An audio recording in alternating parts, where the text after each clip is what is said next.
Afternoon, everybody. I decided to do a little video this evening. Today's January 30th, Thursday.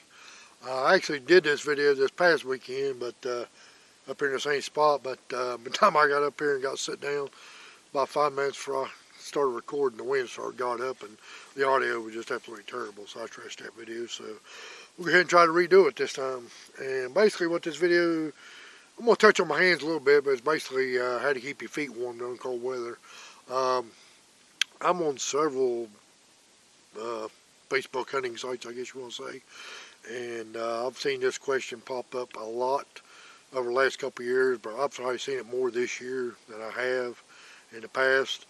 And I've also, in several videos I've seen, especially here in the late season, the last month or so, you know, our season's been out, goes out December 31st, except for we do have a 3-day heritage season, was I think about 2 weekends ago. I don't participate in that, but anyway, it's about how to keep your feet warm during cold weather, late season. And like I said, it's a question that's been around for a while, and I've seen a lot, but it seems like this year quite a bit. And like I said, some of the videos, people that, you know, I'm interact with on YouTube, you know, I subscribe to their channel and they subscribe to mine. I've had a handful, I've seen a handful that they didn't ask me personally, but I've seen a handful of people in videos, you know, like say, yeah, what do you guys do to help keep your feet warm? So today we're going to talk about that, what I do. And Arctic Shield boot covers. I'm going to see. Arctic Shield boot covers. There's several out here on the market, and I just looked on Amazon. I got these at a local sporting goods store. This is actually my second pair. I bought a pair about 10 years ago, and I wore them quite a bit. They got a little wore out. I got them as a backup in case anybody ever does decide to go hunting with me that's cold weather. Yeah, I can kind of take them along and give them, let them use them as a backup. They still work, I guess, but yeah, it was getting a little bit wore, so they got me a new pair last year. Really, the only thing I can tell the difference is, you know, they got a little bit more orange around them, and I think the camo might be just slightly different. This is real tree camo. But you can pick these things up on Amazon. I just looked right before I started the video. Looks like they're about $40 to $50 on Amazon. I paid $50 for these at the local sporting goods store. They do have some other cheaper ones, different brand names. I don't know anything about these. I can just tell you what I know about these, and I like these a lot.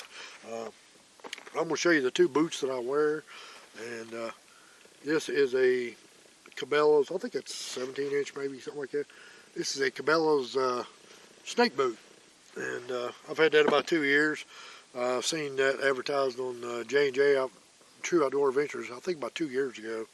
I saw them advertise them boots, and I liked them. I ordered me a pair, and I love them. That's what I wear probably, I'm going to say, 85–90% of the time I'm in the woods. This is what I wear, you know, anywhere from spring gobbler season all the way through summer scouting, and probably even some in winter scouting when it ain't too muddy like it is right now. We've had a bunch of snows. Been melting off the last couple of days. Temperatures got up, and it's getting kind of muddy. And we got some rain, heavy rain coming in tonight and all day tomorrow. So, and my other pair of boots is a pair of rubber-based neoprene on top. These are Lacrosse. I don't remember the exact which Lacrosse they are. I just know they're Lacrosse, and I've had these boots for several years. Got a little hole in them right there. Well, actually, it's got a hole on each side. Walking through some bad brush and stuff, snag them on a little bit, but they still work great. The waterproofing part is fine. They work great. A little muddy right now because like I said, it is a little muddy up here. But I'm gonna touch on my hands just for real quick. Like a lot of people, you got some electric hand warmers that a lot of companies are coming out with right now. I've had these about 2 years. These are from a company called Okupa. I like them pretty good. They are 2 separate hand warmers, but if you can see, they do magnetize. I think I paid about $40 for these on Amazon. I really like them really good because they fit in my hands perfect. The only thing I don't like about these is they don't last half as long as what they're advertised for. They actually have 4 settings. They got a low, I guess a medium low and a medium high, and then a high. They've actually got 4 settings on these, and typically on the second setting is all I need. They keep my hands pretty toasty. You put them on the high, they get hot. They actually get too hot. So 99% of the time I've got these things on the second setting, and I actually just turned this one on. Turn it back off real quick. And like I said, the only thing I don't like about them, they advertised, I don't have the book with me, but I was thinking like on the high setting, they advertise these things to last about 4 hours. On the low setting, or the setting I like to use, I think it's supposed to be like 6 or 7 hours, maybe an 8 hours, something like that. On the second setting on these things, what I use most of the time, I don't know which one it is, one of them will go for about 3 hours and 15 minutes, 3 hours and 20 minutes. The other one's about 3.5 hours. You can almost put your time by it, set your clock by it. And that's on the second setting. So these things are way off from what they describe them to be. But like I said, they are nice. They do connect together. They do come in a little bag, but I never take it with me. But I do like that they're magnetized. Now I do see, I just seen recently that Cooper does have a new one out that's supposed to be, reviews I've seen on it says it's supposed to be really good, but it's kind of big. I don't think I'll go with this one. But anytime I do like a half-day set or whatever, I usually take these with me. But if I'm going to do an all-day set, I just go ahead and go back to the tried and true. You know, these things have been around forever, and they work great. And you get 2 in a pack like this and just stick them in your hand. And I will say, you know, there are hand muffs people has. I've got one. My wife got me several years ago. I just don't use it that much, especially sitting in the saddle the way my ropes come down. It's really high. I can put it in a different position, but it's around my waist. It's kind of hard to get around there, and it's really kind of bulky and in my way. I prefer, because I wear a lot of hoodies. I like to put my hands in my hoodies, or my new jacket I got from Huntworth. It has 2 big chest pockets. A lot of times I can sit there like this, but I'll be doing a review on that for too long. I'll get into that a little bit later.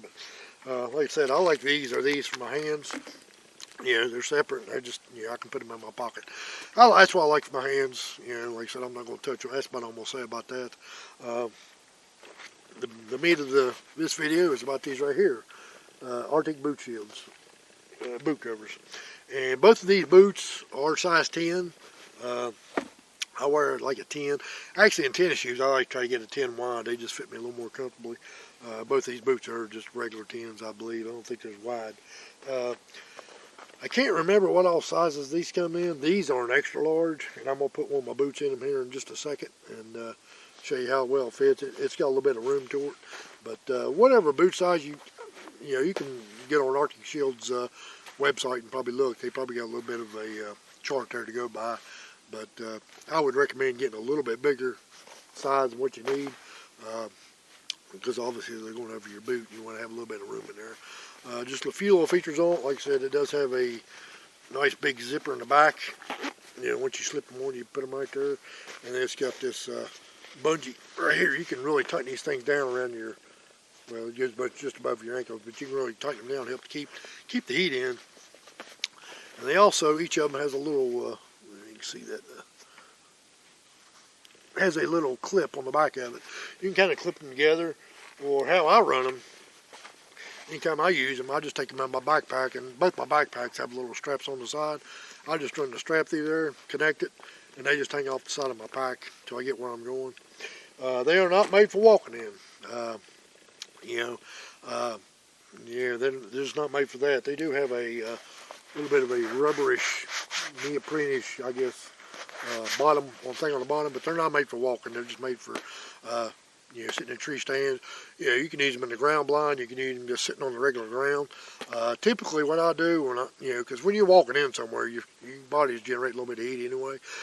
When your feet start getting cold, so after you sit there for a little bit and your body starts regulating, or the heat leaves your body, that's when you start getting cold.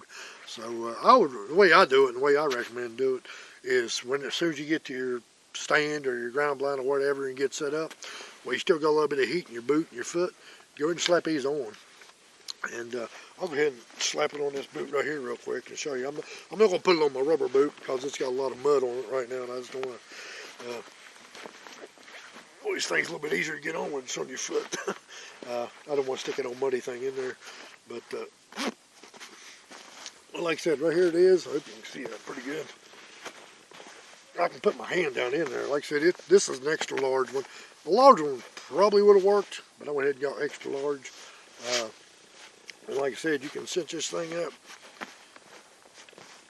Cinch that up pretty tight, and it tightens it up around there. And talk a little bit about this right here on the bottom. Another reason your feet gets cold, especially, well, like I don't have a saddle. I just stand on a little small platform. It's aluminum. I think most tree stands these days are aluminum. Some of them are still made out of steel, I guess. But it gives you a little protective barrier between your foot and that metal, cold metal, especially if your stand or whatever stays out, year round. This sucker's going to get cold when you go up there and claw in it. And so it automatically helps put a little bit of a barrier between that and your feet. So that's going to help already. But something else I do, and I go back to these right here, and I typically I've got a pretty heavy wool sock that I usually wear when it gets kind of cold. And they actually sell socks that, I think Hot Hands actually sells them. It has like a little cloth, like a little pocket right over top of the toes that you can stick these in. But I just had my wife, we had some old cloth laying around, dish towel or something, and she just sewed a little pocket on top of my socks. And a lot of times I'll go and I'll just grab these, and because you get one in each pack of these are hand warmers, I'll just go and activate these. Like if I'm going to drive up here on the hill, I'm on my porch getting ready, I'll go ahead and activate them, stick them in my pocket. No, actually I put them in my boots before I'm getting ready. The other ones I'll do here in a minute. Or if I'm driving somewhere, then I'll wait. I'll go ahead and activate them before I leave the house. And then when I get to where I'm going, when I get out of my truck and start getting my gear together, then I'll pop these into my little pockets on my socks that she made me. Then I'll put my boots on. But you can also just throw these things. You can just take one apiece, just put your boot in there and just throw that inside the boot cover too. I've seen videos and people talk about doing this too, just throwing these things in the boot cover. But what I prefer to do is to use one of these. These are big body warmers, and this one right here has adhesive on it. This one right here does not. So I like these a little bit better. If you do get the ones with adhesives, you need to look. It'll show a picture like you're sticking on something. And it says it right here on the bottom. It says adhesive on it. This one does not. Can find the other one. The one with adhesive on it, if you wanted to, you can take it, and the adhesive side, you can go and stick it on the inside of the top part up here, so it's going to stay it'll stay put, you know what I'm saying, if you want to do that. But typically what I do is just, if it's going to be extremely cold, I'll put the hand warmers inside my socks and then put my boots on. And then when I get to where I'm going, or my stand or my blind or whatever, I'll have a couple of these. I'll activate them before I leave the house as well. And I'll just go and when I put my boot on, I still got a little bit of space in there. I'll just take this and shove it up there on top of my boot, and then I'll cinch it down pretty tight. And your feet still gonna get cold? Yeah, somewhat. It really depends on how well you can tolerate the heat, the cold, and also depends on how cold it is. I don't think I've ever read on this thing, but I watched a couple videos the other day. People actually say these things are windproof. They may be or may not be. I can't say for sure about that, but now that I've thought about it, now that I think about it, once I've heard that on a couple videos the other day, they probably are, because I really don't think during the cold wind I've really felt much wind on my feet. So that's another bonus if they are windproof. So now these things by themselves will help a little bit, but like I said, if it's going to be cold, and if you don't want to put anything inside your socks, you still go ahead and grab one of these big ones and throw in here and lay it right on top of your toes. It does make a difference.